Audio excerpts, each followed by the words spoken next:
This Sunday, wrestling fans, WWE presents the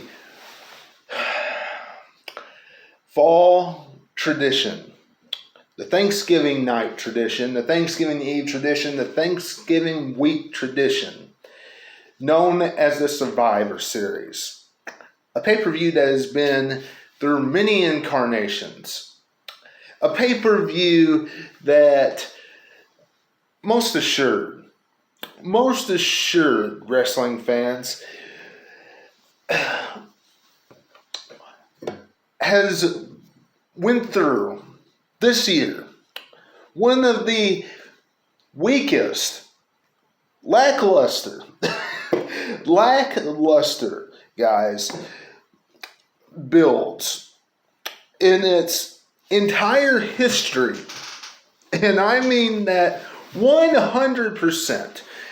One of the most lackluster builds in its entire history. Now, there's a lot of reasons why it's had one of its most underwhelming lackluster builds. A lot of reasons why. And we're going to dive into it today. First things first, though.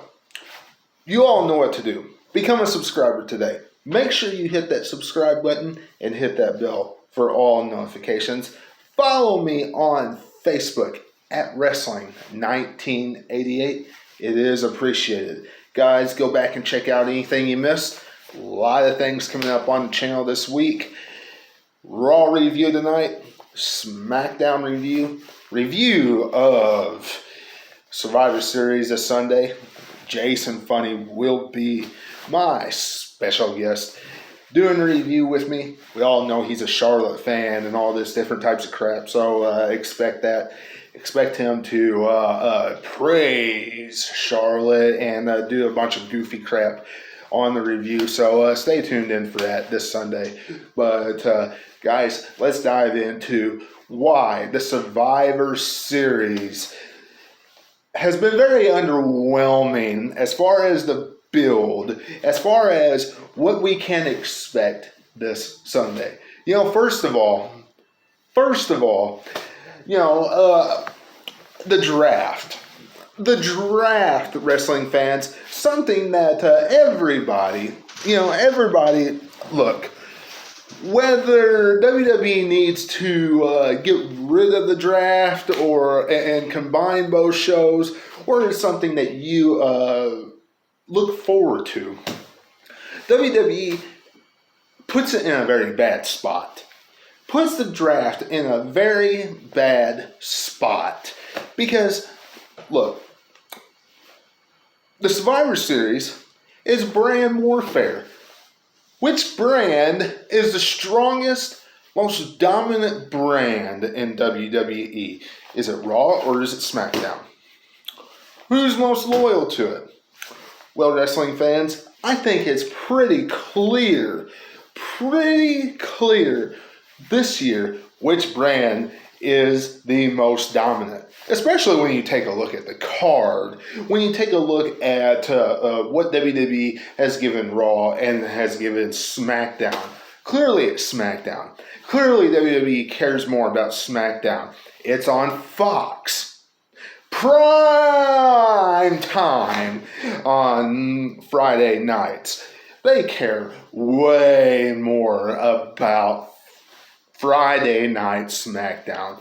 100% more, wrestling fans. Guys,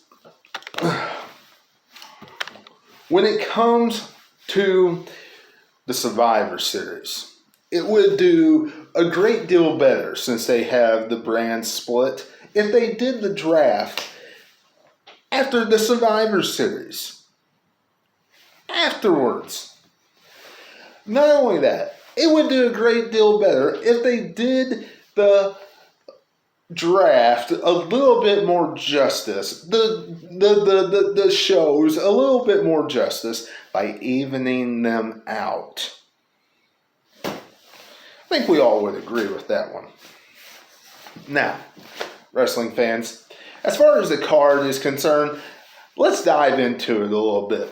First of all, Roman Reigns, the Universal Champion, on a winning streak like no one has seen in quite some time, taking on Big E, the WWE Champion.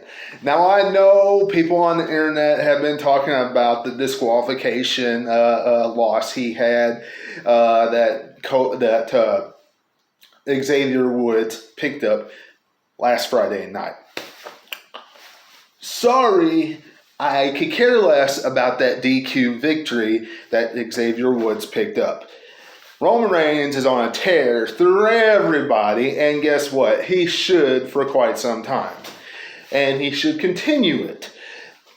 Unless they have Brock Lesnar take the title off of him like at WrestleMania or something like that. Which, that could possibly happen. Unless they just have him keep it until WrestleMania 39 or something like that when he faces The Rock. But wrestling fans, Roman Reigns versus Big E, this is going to be a good contest, but there is no chance, absolutely no chance in Big E taking down the Tribal Chief over on SmackDown, Roman Reigns. Absolutely no chance, wrestling fans, not at all. Now, let's dive into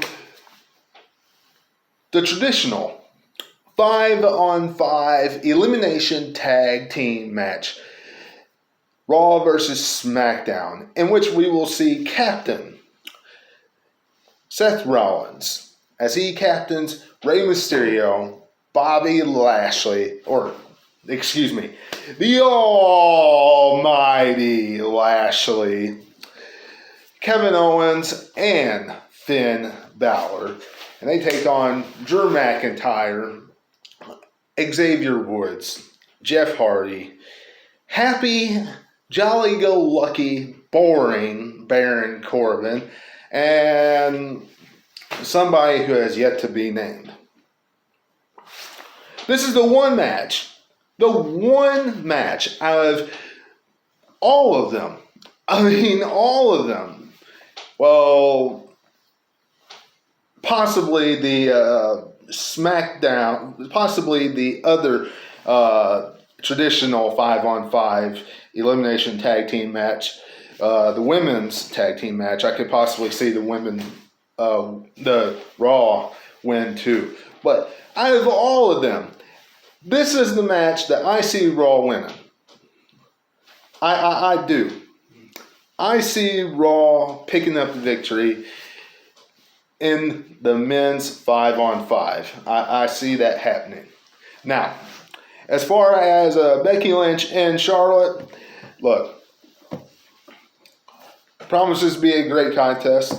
I honestly think that Charlotte could very well pick up the victory. I do.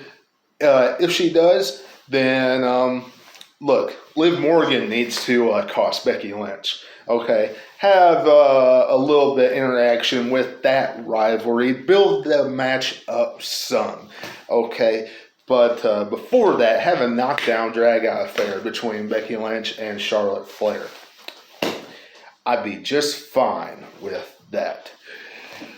The women's traditional 5-on-5 Survivor Series matchup, look, does anybody really care about that? I don't. I'm sure you don't as well. The only thing I can say is I hope it's a match that doesn't last very long, because just look at what we have and who we have in this matchup. Bianca Belair, Liv Morgan, Carmella, Queen Zelina. And then we have Sasha Banks. I'm okay. We still got pretty good list here. We got Natalya. Somebody I'm not sure who's in there. Just a few people I'm not sure about. But look, this match shouldn't last very long, and I see Raw picking up the victory. No doubt about that. Now, let's move on to the tag team matchup, the tag team titles. As much as I like RK Bro, they don't stand a chance against the Usos. I mean, if they are building up the bloodline, they do not stand a chance against the Usos. Now, if they wanted to, they could start showing some more cracks with RK Bro. Or they could show a little bit of what they have done in the past, in which Roman Reigns wins and the Usos lose, because they have done that in the past as well. I honestly think they'll show some more cracks in which RK Bro loses, in which it all leads up to, at the Royal Rumble, RK Bro gets split. I think that'll eventually happen. I think that's when they'll actually split. Khali, it's okay. Now, Shinsuke Nakamura taking on Damian Priest. U.S. champ taking on Intercontinental champion. Honestly, when you look at this matchup, it only makes sense that the United States champion is victorious. That is the only thing that makes sense here. Because Shinsuke Nakamura, what has he really done? Not too much. Not too much at all. Damian Priest, been on a roll. Had a few bumps in the road, but he's really been on a roll. So I'm picking Damian Priest to go over in this matchup. And really, other than that, nothing is happening at the Survivor Series. Nothing. Could possibly see Brock Lesnar return. You know, it has been rumored that he's going to return sooner than what was expected. So we could possibly see that. I know that he has been rumored to return at the Staples Center when SmackDown returns there. But who knows? He might return at the Survivor Series to start setting up a rival with continuing with Roman Reigns. Because let me tell you, WWE always, and they've had a tradition of doing this at the Survivor Series. They have always started one rival, for WrestleMania at the Survivor Series. So that is something that we all have to look forward to, have to keep an eye out this Sunday. It wouldn't surprise me if something big happened. At least one thing. Now, we'll wait and see. I could be 100% wrong.